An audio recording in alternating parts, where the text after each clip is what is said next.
Hello and welcome back. It's been a while, and I want to address that and a couple other things just before we get started.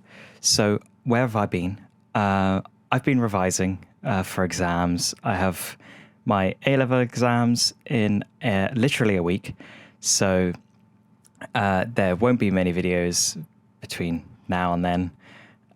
So, about 2 months of no uploads, maybe a couple small videos, like tiny little things. But yeah, gonna have to put the Let's Play on hold for a little bit longer because those need my attention, so I don't fail and then go to uni. So yeah, that's where I've been.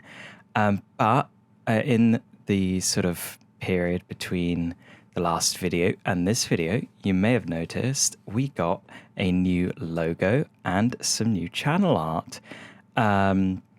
This is absolutely amazing. It looks great. I'm really happy with it. I love the stuff.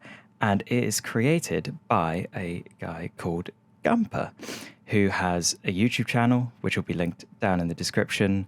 And yeah, I just want to say thank you for that. They look great. And yeah, I hope you guys like them too. So anyway, without further ado, let's get into the video and the 1.20 tips and tricks building thingamajigs that I found. Here are all of the blocks and items and thingamajigs that have been added in the 1.20 update. There's a lot of them. There's some pretty cool ones. And we are going to be going through some tips and tricks and thingamajig building things that you can do with these. So let's get into it. Okay, so with everything that has been added to Minecraft in the 1.20 update, I had a few ideas. And I've also just noticed decorated pots, have a shorter render distance than normal blocks, so that's lovely and annoying. But anyway, first up is a couple floor designs and stuff that I had for the new bamboo stuff. So obviously bamboo was added like ages ago, but they finally got around to adding a sort of, I guess, wood collection to it. And I had a couple ideas. So you can put it just straight upright and you get a nice sort of grid pattern. You can put it down sideways and like checkerboard it, and that works with both the stripped bamboo and the normal bamboo. You can also make some pretty cool patterns out of the bamboo planks and mosaics, which is pretty cool. I'm sure you could probably come up with a couple others, but this is sort of just demonstrating the fact that there's a load of new floor patterns, I guess. And along with the bamboo stuff, there is also a load of window designs.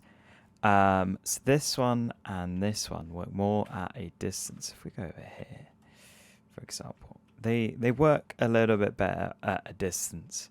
So if you need something in the background that you're not really going to go over there much, pop these in there. Otherwise you can pop in some of the trap doors, and if you don't like that, well, they work pretty well as shutters, as pergola roofs with the bamboo fences and stuff, or as open shutters like this with the bamboo sign.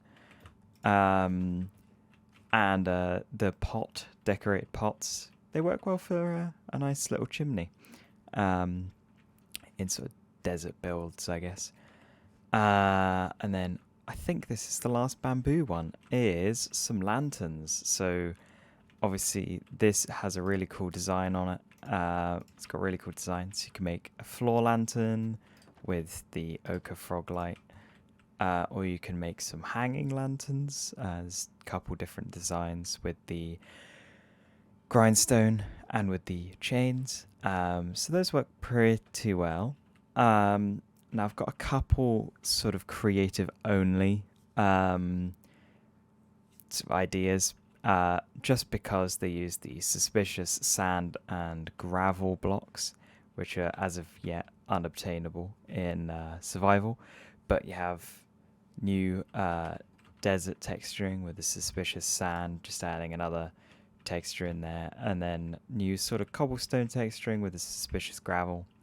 Added some buttons. The bamboo button kind of works for a sort of darker tone, though it's a bit more yellow than say like the birch button. And despite the fact that it's pink, the cherry wood trapdoor works quite well as a sewage grate. It works quite well for that.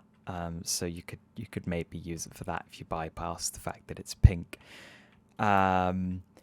Pots are also great as, pots. You can put some plants in them, so like small trees and, maybe bushes, flowers, whatever, that is great. And then some more cherry wood stuff. We're getting into the cherry stuff. This has sort of got a pinky purple tint to it. So that works great with nether bricks and maybe a bit of blackstone in there as well. And I couldn't really think of much for the rest of the cherry stuff because it is pink. It's quite hard to use. I'm sure we'll come up with better things than this, and obviously you can make an entire house from it. But it can also be used for some patterns, designs, artwork, walls, floors, ceilings. I'm sure that people smarter than me can come up with that. But sort of here's a proof of concept, I guess. It works quite well with the dark oak wood set, which is pretty nice. But moving on to some other stuff that I'm more confident with. We've got some more floor and ceiling designs with the chiseled bookshelf. It's got a really cool top and bottom texture, because they're the same. A floor design will work as a ceiling design and vice versa. So here's one that's like sort of a checkerboard pattern, and here's one with just a little bit of variation in the center. Now we have some pots. The first thing I thought of with the pots was that you could use them as pillars and not pots. So I made a couple pillar designs. We have this one, which I quite like, though the shading on the pot to sort of give it a more cylindrical look does mean that it looks very, very tiled. But it works quite well in the shape. But this one adds just a little bit more detail. Though, as I noticed at the beginning of the video, it doesn't render past a certain distance, which I kind of find weird. I don't really get that, but hey ho, that's how it is. Maybe it will be changed.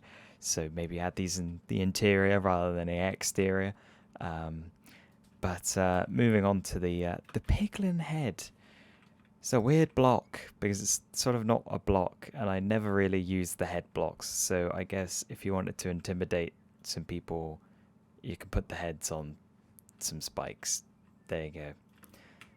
And the final idea that I came up with was you can use the hanging signs as a sort of clothes line, I guess. I mean, it doesn't look perfect, obviously, but it's sort of... it's there, so maybe in your medieval street, and you pop a line across and pop some of the colors, cherry and warped, crimson, bamboo. The birch sign sort of works as well, but obviously eventually you're gonna have a load of browns, which don't look great. But yeah, it just adds a little bit of color. You could maybe use it as, I guess, like ribbons if you're gonna have a celebration in your city or something. So yeah, that is all of the things I noticed for the 1.20 update. I'm sure there are more because there are obviously other things that have been added, like the armor trims, but they're not blocks. So you can use armor trims, in an armory, in a trophy hall, etc. But there are some things that I didn't really come up with some ideas for, like the calibrated skulk sensor. It's more of a tech block than it is a building block. It works maybe alright in some alien themed stuff. It looks a bit weird, bit alien. The new plants, obviously you can put in gardens. These work great under cherry trees, these pink petals. Pitcher plant's quite hard to sort of work into stuff, though you might be able to make it into a jungle, sort of flower, a plant, etc. But other than that, that is all the ideas I had, and I hope you enjoyed the video. I hope you use these tips, tricks. If you have any more, pop them in the comments. That'd be greatly appreciated. And I will see you at some point in the future, presumably after I have done my exams. So I will see you then. Goodbye.